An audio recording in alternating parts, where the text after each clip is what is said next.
Hello everybody, Jordan here. The PH is silent, and today we're talking about the Shadowfell. The Shadowfell is the dark reflection of the material world. If the Feywild is the light side, then the Shadowfell is the dark side. Not necessarily an evil place, but its abundance of necrotic energies and lack of sunlight has become an ideal place for foul creatures of the world. Originally known as the Plane of Shadow, when the elemental chaos was reunited with Toril during the Spell Plague, the goddess Shar combined the Plane of Shadow with the negative energy plane to create the Shadowfell. Originally, the Plane of Shadow came from the Primordials, who were separating sections of Abir and Toril that were considered too light and too dark. The Shadowfell is kind of canonically confusing to me, but it sort of existed when the Primordials made it, but really it was created by Shar as part of the Shadowweave experiments. Not to mention, in 4th edition, the Shadowfell is home to the Raven Queen, that flat out doesn't exist in the Forgotten Realms, but was predominantly in the 4th edition core rulebooks. But I'm getting ahead of myself. What you need to know is the Primordials created the Plane of Shadow, and during the Spell Plague, Shar combined that with the negative energy plane to create what we know as the Shadowfell. The Shadowfell is a plane of existence where necrotic energies and shadow magic stem. It's a counterpart to the Feywild, often called the world's dark echo. It's a place full of death and decay. It's a dimension of black and gray where most other colors have been leached away. The Shadowfell has become a transitory place for dead mortals, making their way towards judgment on the Fugue Plane. Now, the Fugue Plane is part of the Astral Sea. Mortals are drawn there when they die. There lies the City of Judgment, awaiting souls for, well, judgment. Just like the Feywild, the Shadowfell reflects the material plane in some way. Where a forest exists in the world, on the Shadowfell, it might be a rotting dead forest full of giant spiders. Where a castle exists on the prime material plane, in the Shadowfell, it's a ruined kingdom full of ghosts. It's almost a necrotic reflection of the prime material plane. The Shadowfell is largely populated with undead. Because of those who ended up there stay in the Shadowfell instead of moving on to the Fugue Plane, each day new displaced souls come in from the natural world. They come searching for answers, meaning, or just a safe place to bide their time.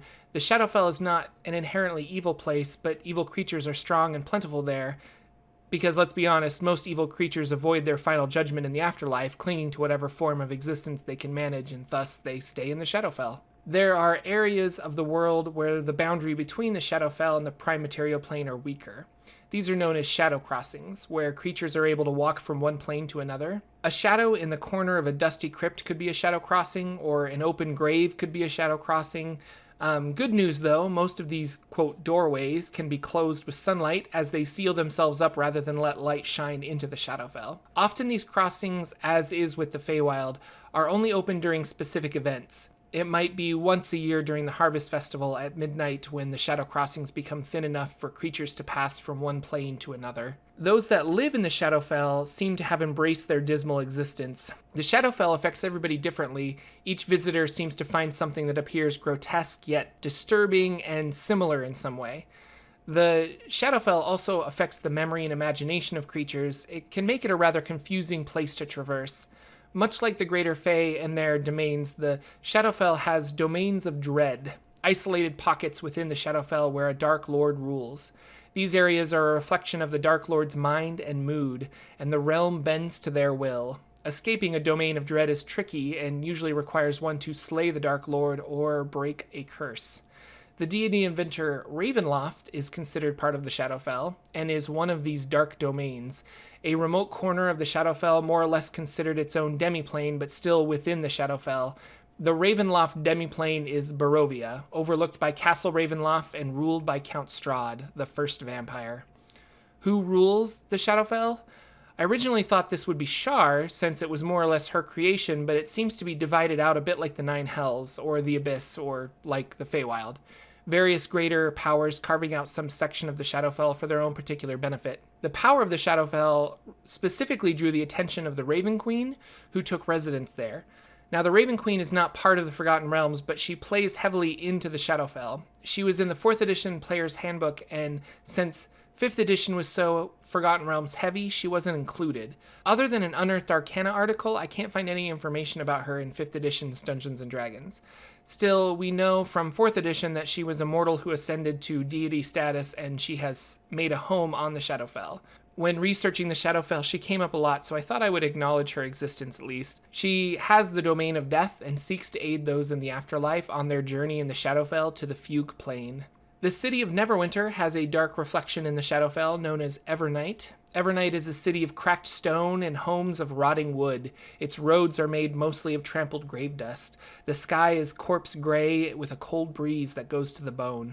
The living residents of Evernight include mad necromancers and worshippers of evil deities, but the living are in minority at Evernight. The bulk of the population consists of undead. The most well-known city in the Shadowfell is Gloomrot, City of Midnight. Nestled on the shore, Gloomrot is a city of steep, menacing walls. A vast peat bog, named the Skins, spreads out to all sides, extending inland for miles.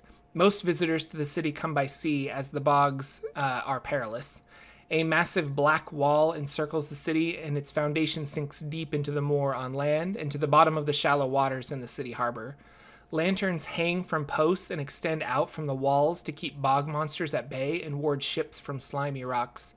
It is one of the brightest lights in the Shadowfell, and is a common destination for merchants and travelers of the plains. Most disturbing are the city gates, carved to resemble skulls with open mouths. Inside Gloomrot, the city is dark and crowded. It's a jumble of buildings piled on top of one another, and buildings seem to crane inward as if trying to listen to your whispers, creating a strong sense of claustrophobia.